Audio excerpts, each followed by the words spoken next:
hire people that have intrinsic motivation or will to do stuff, that wake up in the morning, and you don't have to motivate them every day when they come to work. No. They come to work because they want to be there, they want to get something done, they want to make a difference, they want to collaborate, they need to, and all those sentences contain the word want.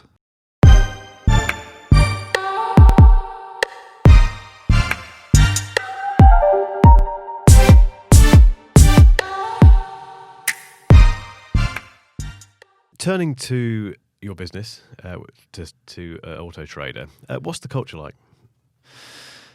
I'd like to think it's awesome. Of course it is. Of course it is. I'm sure they'd all say the same thing. Yeah, I mean, to be fair, it's been a team effort, and I've learned some lessons along the way. One of those lessons is don't try and change people.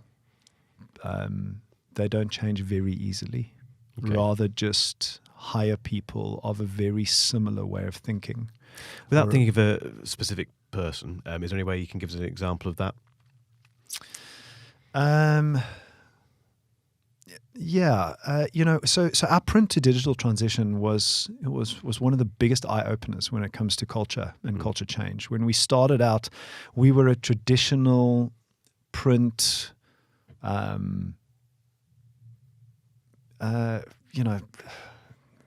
dark mahogany wood. I'm just trying to paint a picture. Dark We've mahogany got a lot wood. of businesses like that here. Hallways. Everybody's got an office. There's a lot of those in the UK as well. And so we started out being that, Yeah. and the people inside the business fitted into that culture, and there's nothing wrong with that. It's just a culture set. And we quickly realized we had to become a very agile, fast-moving digital business and a fun place to work. And I didn't want to work at a place where I came to work every day and hated it. And looking at that mahogany all day would be annoying. Yeah, that would be the first annoying thing. So the mahogany had to go, the offices had to go, because who are these CEOs that sit in their ivory tower? Who do they think they are anyway? They're just the same as me. They're the same as you. Yep. So I moved out of my real estate. Yep. And moved onto the floor of where everyone else sat. And so slowly but surely we began to work very systematically on the culture and value set of the business. What do we believe in? Every time we hired someone, every time somebody resigned over the transition period, over the last 10 to 15 years, we made sure that we could articulate who we wanted to hire, what kind of person that was going to be. Yeah. And that person needed to fit into the new world, and we needed to fit with them. And so it took a very, very long time to change the culture of the business from that mahogany hallway office type business to what it is today. Yeah, I think the fact that you've been doing this kind of thing, because you also have your own show, don't you? Yeah. That you run. Can you tell us a little bit about that? Yeah, so we've got a podcast show called Auto Central, and it runs every second week. We're trying to be a little bit forward thinking when it comes to being unradio, and it still goes out live. But like I said to you earlier on, I'm starting to question whether that should be live or not, whether it should be just podcast. And we talk about everything from consumer-related motoring topics all the way to industry-related motoring topics. I like talking about the industry-related stuff, and then we've got other people on the show that talk about the consumer-related stuff. It just adds another dynamic to the business, doesn't it? Yeah. I'm guessing if you're working for South Africa AutoTrader, that will be quite inspiring as a employee. How do you go about developing people? What the kind of strategies you use to get the best out of your team? So I don't believe money motivates people.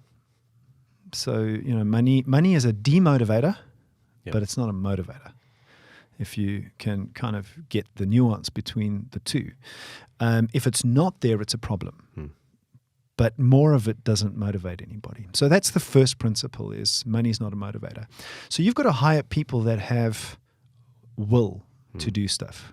That's quite a big statement in this industry, isn't it? Because which is traditionally driven by commission, not so much in your area, but certainly when you come to dealerships, money appears from the outset. Certainly if you're on the external. If you're a customer, for example, you hear about car salespeople being on commission, and you get the idea it's a very money-driven industry. So that's quite a different way of operating, isn't it? Is that fair to say?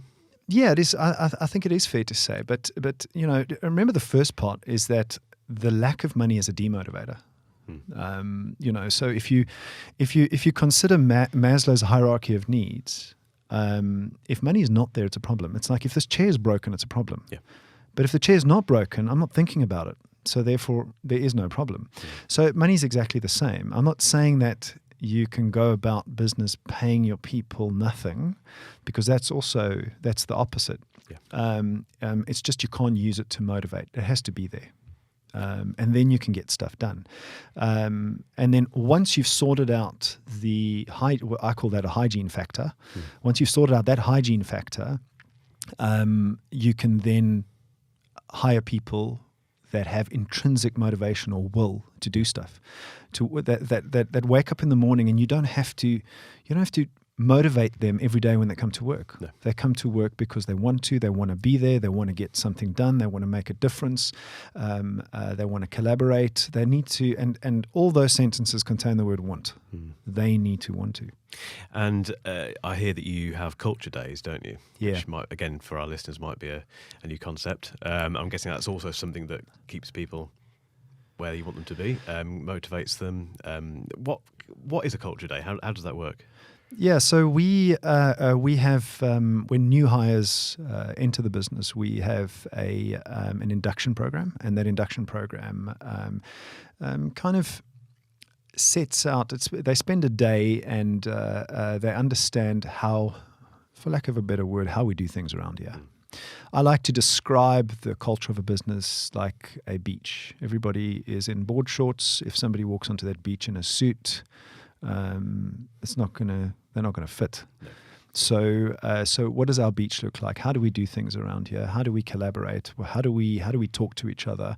And a big part of that is about addressing behavior rather than addressing the person. Okay. I don't think we've got enough time on a podcast to really go through every single value, but that's just one example of not talking to somebody else. And addressing them, talking about the behavior or the principle, and that underlies the culture. And then another big part of our culture set is vulnerability-based trust. Okay.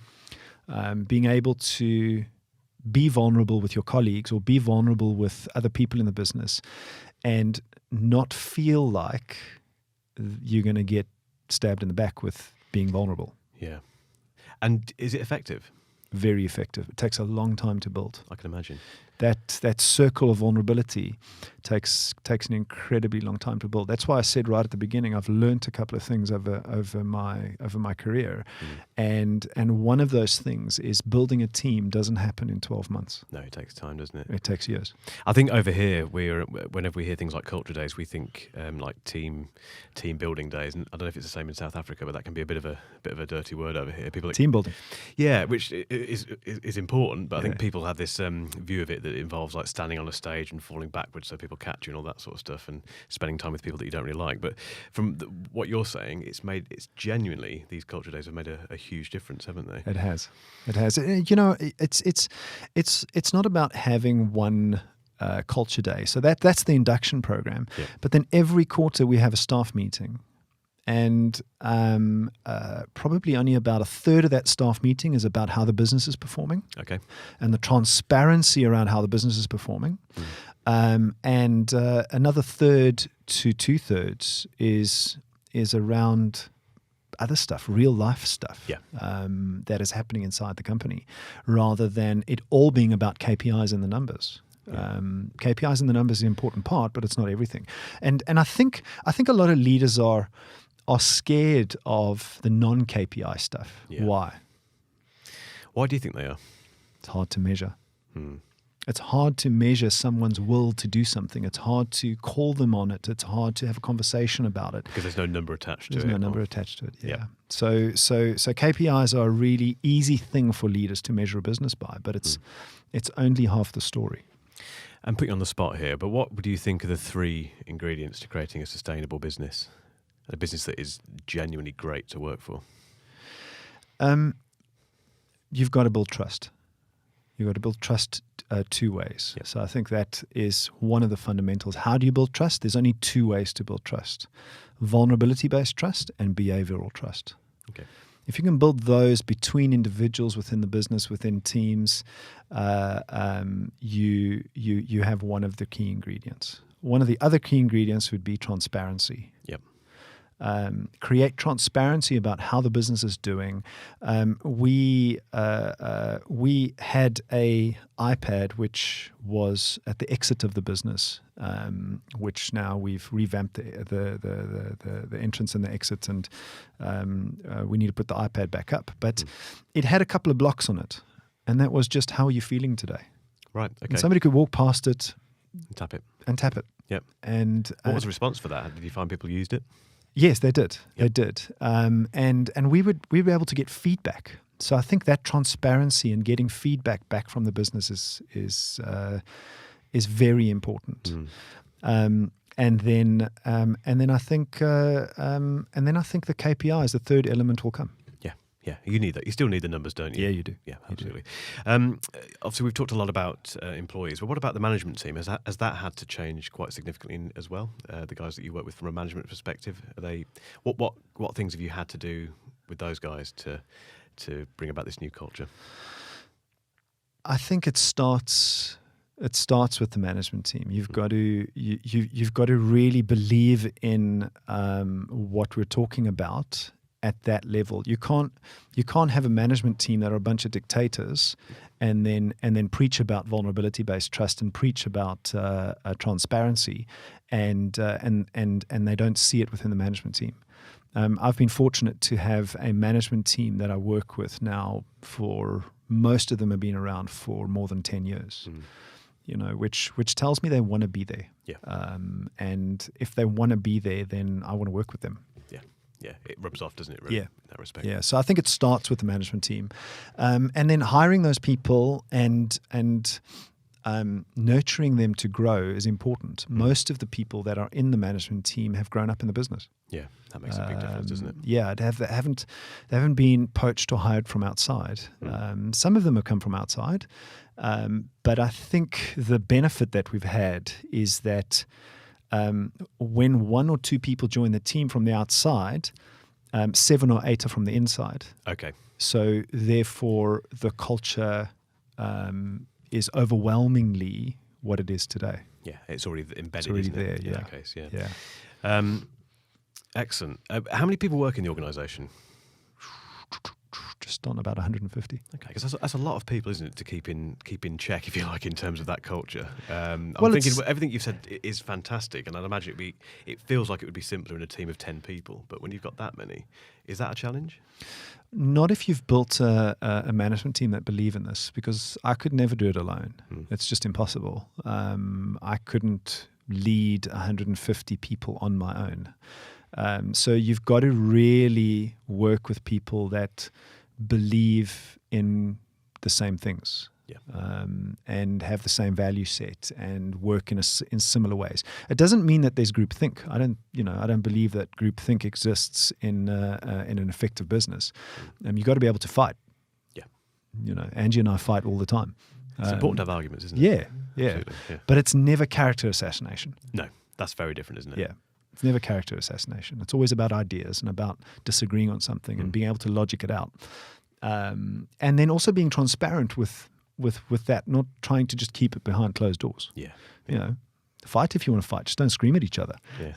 Transparency is a common word, isn't it? We've used that quite a lot.